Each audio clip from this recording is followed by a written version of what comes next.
ओम शांति। आज 24 जून 2025 मातेश्वरी जी के पुण्य स्मृति दिवस पर प्रातः क्लास में सुनाने के लिए मधुर महावाक्य गीत बजाऊं। मेरा छोटा सा देखो ये संसार है, मेरा छोटा सा देखो ये संसार है, मेरा छोटा सा देखो ये संसार है, मेरा जीवन है, मेरा श्रृंगार है, मेरा छोटा सा देखो ये संसार है, मेरा छोटा सा देखो ये संसार है। यह गीत इस समय का गाया हुआ है, क्योंकि इस संगम समय ही हम ब्राह्मण कुल का यह छोटा सा संसार है, यह हमारा कौन सा परिवार है वह नंबरवार बतलाते हैं। हम परम पिता परमात्मा शिव के पुत्र हैं, ब्रह्मा सरस्वती की मुख संतान है और विष्णु शंकर हमारे ताया जी हैं और हम आपस में सभी भाई बहन ठहरे। यह है अपना छोटा सा संसार, इनके आगे और संबंध रचा ही नहीं है। इसी समय का इतना ही संबंध कहेंगे। देखो हमारा संबंध कितना बड़ी अथॉरिटी से है। हमारा ग्रैंड पापा है शिव, उनका नाम कितना भारी है। वो सारी मनुष्य सृष्टि का बीज रूप है। सर्वात्माओं का कल्याणकारी होने कारण उनको कहा जाता है हर हर भोलानाथ शिव महादेव। वो सारी सृष्टि का दुख हरता सुख करता है। उस द्वारा हमें सुख शांति पवित्रता का बड़ा हक मिलता है। शांति में फिर कोई कर्म बंधन का हिसाब किताब नहीं रहता, परंतु यह दोनों वस्तु पवित्रता के आधार पर रखते हैं। जब तक पिता की परवरिश का पूर्ण वर्षा ले पिता से सर्टिफिकेट नहीं मिला है, तब तक वो वर्षा मिल नहीं सकता। देखो ब्रह्मा के ऊपर कितना बड़ा काम है। मलेच्छ 5 विकारों में मैली अपवित्र आत्माओं को गुलगुल बनाते हैं। जिस अलौकिक कार्य का उज्जूरा फिर सतयुग का पहला नंबर श्री कृष्ण पद मिलता है। अब देखो उस पिता के साथ तुम्हारा कैसा संबंध है, तो कितना बेफिक्र और खुश होना चाहिए। अब हर एक अपने दिल से पूछे, हम उनके पूर्ण रीति हो चुके हैं। सोचना चाहिए कि जब परमात्मा बाप आया है तो उनसे हम कंप्लीट वर्षा ले लेंगे। स्टूडेंट का काम है संपूर्ण पुरुषार्थ कर स्कॉलरशिप लेना, तो हम पहला नंबर लॉटरी क्यों ना विन करें। वह है विजय माला में पिरोया जाना।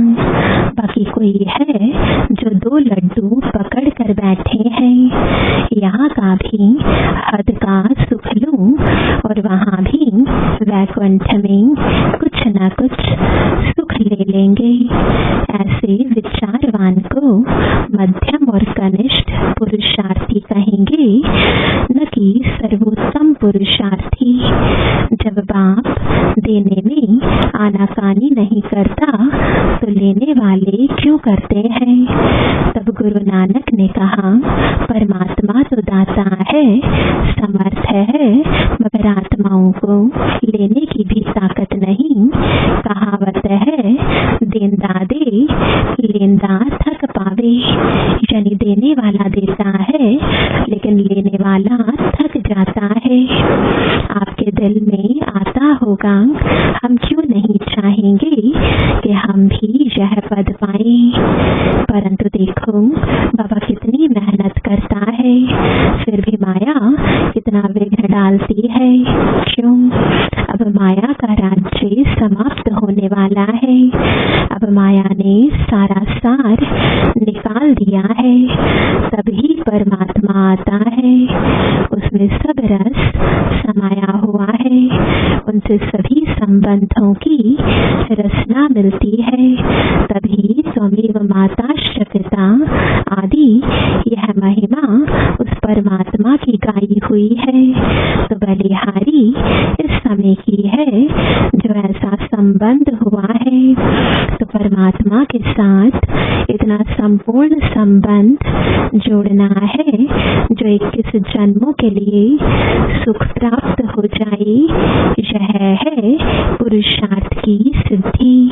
परंतु 21 जन्म का नाम सुन ठंडे मत पड़ जाना। ऐसे नहीं सोचना कि 21 जन्मों के लिए इतना इस समय पुरुषार्थ भी करें, फिर भी 21 जन्मों के बाद गिरना ही है तो सिद्धि क्या हुई। परंतु ड्रामा के अंदर आत्माओं की जितनी सर्वोत्तम सिद्धि मुकर्रर है वो तो मिलेगी ना। बाप आकर के हमें संपूर्ण स्टेज पर पहुंचा देता है, परंतु हम बच्चे पापा को भूल जाते हैं तो जरूर गिरेंगे। इसमें बाप का कोई दोष नहीं है। अब कमी हुई तो हम बच्चों की।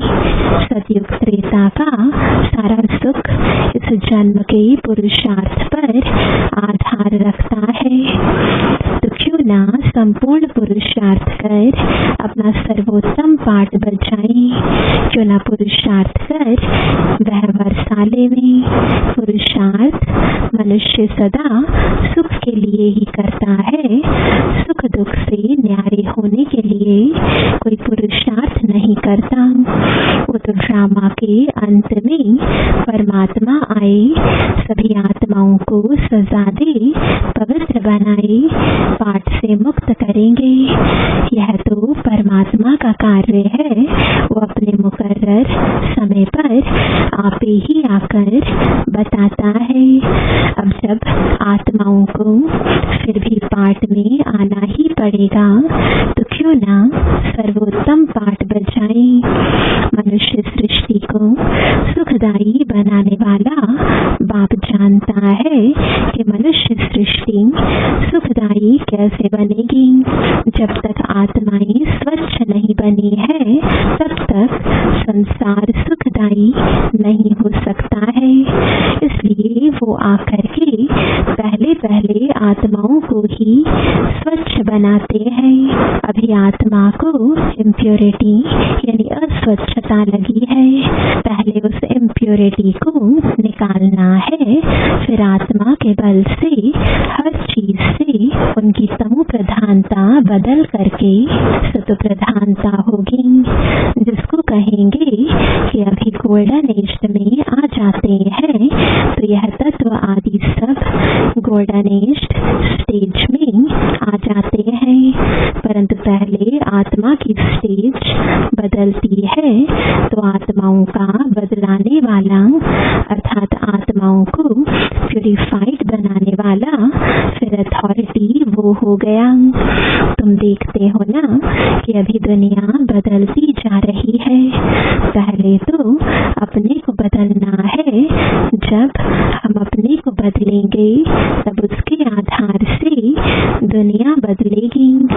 अगर अभी तक हमारे में फर्क नहीं आया है, अपने को नहीं बदला है, तो फिर दुनिया कैसे बदलेगी। इसलिए अपनी जांच रोज करो। जैसे पोता मेल रखने वाले रात को अपना खाता देखते हैं ना कि आज क्या जमा हुआ, सब अपना हिसाब रखते हैं। तो यह भी अपना पोता मेल रखना है कि सारे दिन में हमारा कितना फायदा रहा, कितना नुकसान रहा। अब अगर नुकसान में कुछ ज्यादा गया तो फिर दूसरे दिन के लिए फिर खबरदार रहना है। इस तरह से अपना अटेंशन रखने से फिर हम फायदे में जाते जाते अपनी जो पोजीशन है उसको पकड़ते चलेंगे। तो ऐसी जांच रखते अपने को बदला हुआ महसूस करना चाहिए। ऐसे नहीं कि हम तो देवता बनेंगे, वह तो पीछे बनेंगे, अभी जैसे है वैसे ठीक है। नहीं, अभी से वह देवताई संस्कार बनाने हैं। अभी तक जो 5 विकारों के वश संस्कार चलते थे, अभी देखना है उन विकारों से हम छूटते जा रहे हैं। हमारे में जो क्रोध आदि था वह निकलता जा रहा है। लोभ या मोह आदि जो था वह सब विकारी संस्कार बदलते जा रहे हैं। अगर बदलते जा रहे हैं, छूटते जा रहे हैं, तो मानो हम बदलते जा रहे हैं। अगर नहीं छूटते हैं तो समझो कि अभी हम बदले नहीं हैं। तो बदलने का फर्क महसूस होना चाहिए, अपने में चेंज आनी चाहिए। ऐसे नहीं कि सारा दिन विकारी खाते में ही चलते रहे, बाकी समझे कि हमने अच्छा कोई दान पुण्य किया, बस नहीं। हमारा जो कर्म का खाता चलता है उसी में हमको संभलना है। हम जो कुछ करते हैं उसमें किसी विकार के वश हो अपना विकर्मी खाता तो नहीं बनाते हैं। इसमें अपने आप को संभालना है, यह सारा पोतामेल रखना है और सोने से पहले 10-15 मिनट अपने को देखना चाहिए कि सारा दिन हमारा कैसा बीता। कहीं तो नोट भी करते हैं क्योंकि पिछले पापों का जो सिर पर बोझ है उसे भी मिटाना है। उसके लिए बाप का फरमान है, मुझे याद करो, तो वह भी हमने कितना समय याद में दिया, क्योंकि यह चार्ट रखने से दूसरे दिन के लिए सावधान रहेंगे। ऐसे सावधान रहते रहते फिर सावधान हो जाएंगे, फिर हमारे कर्म अच्छे रहते चलेंगे और फिर ऐसा कोई पाप नहीं होगा। तो पापों से ही तो बचना है ना। अच्छा, मीठी माँ का मीठे मीठे बच्चों प्रति याद प्यार और गुड मॉर्निंग। रूहानी बाप की रूहानी बच्चों को नमस्ते। रूहानी बच्चों की रूहानी बाप दादा को और मीठी माँ को गुड मॉर्निंग और नमस्ते। संदेशी के तन द्वारा सरस्वती माँ से अव्यक्ति प्रभु का मिलन एवं संवाद। बेटी श्री राधे, देखो तेरे पास कौन आई पधारा है, कितनी बड़ी ताकत तुमसे बातचीत कर रही है। मेरे आने के राज से तुम खुद को भी जान सकती हो। आने वाले की पोजीशन के साथ खुद की पोजीशन अथवा पद को भी जान सकती हो। हे राधे बेटी, तुम मेरा जलवा देखना चाहती हो। मैं चाहूं तो 1 सेकंड में विनाश करा सकता हूँ, परंतु करता नहीं हूँ, क्योंकि विराट फिल्म अनुसार जो जो कर्तव्य जिस द्वारा जैसे प्ले होने हैं वह अवश्य प्ले होंगे। अव्यक्त प्रभु अनादि कायदे कानून को जानने वाला ही अनादि कायदों की पहचान आकर देता है। यह सारी सृष्टि का अनादि खेल स्टेज पर प्ले होता है, तो प्रैक्टिकल प्ले होने में समय लेता है। अगर इतने वर्षों का खेल 1 सेकंड में पूरा कर दूं तो बाकी खेल क्या चले। तो जो जो तकलीफ जैसे जैसे देखनी अथवा सहन करनी है वो वैसे ही उसी अटपटे राज से रिपीट होती है। यह अटपटी रिपीटिशन है जिसको हे प्यारी मम राधे तुम और मैं देख कितना हर्षित होता हूँ। इस विराट ड्रामा के सभी पार्ट टेस्ट लेने वाले बने हुए हैं। इस खेल को चलाने वाला अगर चाहे तो एक सेकंड में इस ड्रामा को ड्रॉप कर फिर नए सिरे से शुरू कर देवे, परंतु करता नहीं है क्योंकि ईश्वर को भी इस साधारण रीति से कर्तव्य चलाना पड़ता है। स्वयं सर्वशक्तिवान निराकार ईश्वर साकार में है परंतु साधारण वेश में। यही तो भूल भुलैया का खेल है जिसको जो जाने वह जानी जाननहार। बेटी श्री राधे प्रिय वत्सों को यह सहन करने का मार्ग भी अवश्य तय करना है। यद्यपि मैं चाहूं तो अपने वत्सों प्रति इसे सहज मार्ग भी बना सकता हूं क्योंकि साक्षात्कार कराने की चाबी मेरे हाथ में है। अगर किसी भी धनवान भक्त को किसी देवता का साक्षात्कार करा दूं तो वह अपना सारा धन ले यज्ञ में आए स्वाहा कर दे, क्योंकि ईश्वर तो सभी धनवानों का धनवान है। लेकिन तेरा पिता चाहता है कि मैं अपने बैगर प्रिय वत्सों को प्रिंस और प्रिंसेस बनाऊं, इसलिए तुम यह सब सहन करने के बाद ही प्रिंस और प्रिंसेस जाए बनेंगे। पिता जानता है कि वत्सों को यह सहन करने का मार्ग अवश्य तय करना है, क्योंकि सहन करना यह ईश्वरीय व दैवी गुण है जिसमें ही खुशी समाई हुई है। इस गुण से ईश्वरीय सुख महसूस होता है।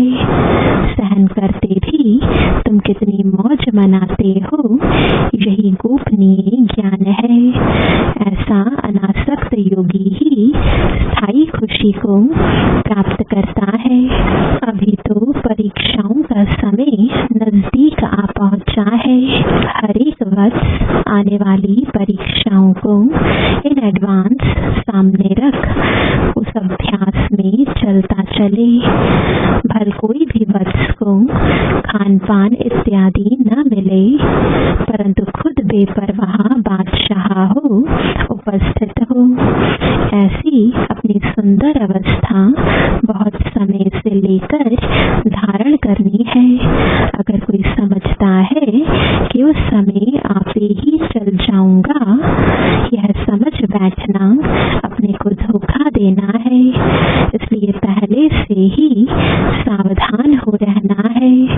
मेरे अति प्रिय वत्स याद में तो बैठते हैं परंतु अभी तक उस लाइट का तेज मेरे वतन तक नहीं पहुंचता है। हर एक जब लाइट स्वरूप हो उपस्थित होंगे तो उनके युग का तेज मेरे वतन में आएगा, तब ही उन हर एक की संपूर्ण लाइट उन्होंने प्रवेश होगी। उस समय ही फिर शक्तियों की महिमा निकलेगी। तो हर एक को अपने निश्चय में स्थैर्य रहना है। जो मैं भी अगर उतारूं तो भी उतर ना सके। हे शिरोमणि शक्ति राधे शक्तियों को ज्ञान निष्ठा बल में और मुख से ज्ञान मुरली बजाने में तैयार रहना चाहिए। तुम्हें अपनी एक रस ईश्वरीय दृष्टि से हर एक को निहाल कर अपने मधुर वीणा से पहचान देनी है कि मैं कौन हूँ और मेरा पिता कौन है।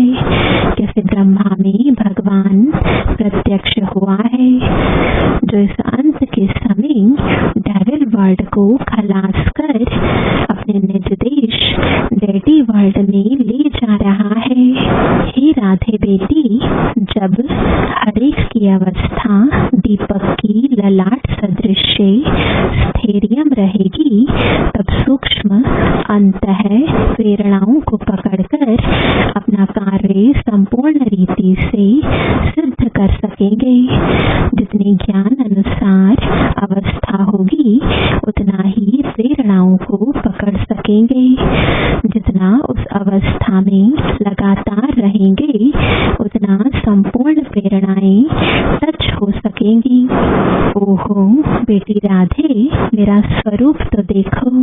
क्या वत्स मेरे स्वरूप को नहीं देख सकते कि कैसे अखंड ज्योति तत्व से आकर मैं साक्षात प्रवेश हुआए बात करता हूँ। मेरे द्वारा ही यह सब साक्षात्कार होते हैं, क्योंकि मैं ही सभी का मूल समूह हूँ। देखो प्रकृति के बीच में चमकती है ज्ञान लाइट। वत्स सिर्फ यह विचार करें कि ओहो, जिसको सारी सृष्टि पुकार रही है वह स्वयं सर्वशक्तिवान ईश्वर यज्ञ में हम वत्सों के सम्मुख आए पधारा है। उसकी शीतल गोद में बैठने से हृदय शांत हो जाता है। अगर रचना को रचने वाला मिल गया तो फिर उसको छोड़ उसकी रचना में क्यों जाऊं। हाईएस्ट में हाईएस्ट अथॉरिटी सर्व ताकत का खुद मालिक, जिससे सर्व ताकतें प्रकट हुई है, उस पहचान में आ गए तो फिर यह गोद छोड़ना असंभव हो जाएगा। जब दी क्रिएटर की पहचान आ जावे तब तो समझें कि यह कौन है। समझा शिरोमणि राधे। अच्छा, वरदान है सदा अतीन्द्रिय सुख के झोले में झोलने वाले संगम युग की सर्व अलौकिक प्राप्तियों से संपन्न भव। जो बच्चे अलौकिक प्राप्तियों से सदा संपन्न है वो अतीन्द्रिय सुख के झोले में झूलते रहते हैं। जैसे जो लाडले बच्चे होते हैं उनको झूले में झुलाते हैं, ऐसे सर्व प्राप्ति संपन्न ब्राह्मणों का झूला अतीन्द्रिय सुख का झूला है। इसी झूले में सदा झूलते रहो, कभी भी देह अभिमान में नहीं आना। जो झूले से उतरकर धरती पर पांव रखते हैं वो मैले हो जाते हैं। ऊंचे से ऊंचे बाप के स्वच्छ बच्चे सदा अतीन्द्रिय सुख के झूले में झूलते मिट्टी में पांव नहीं रख सकते।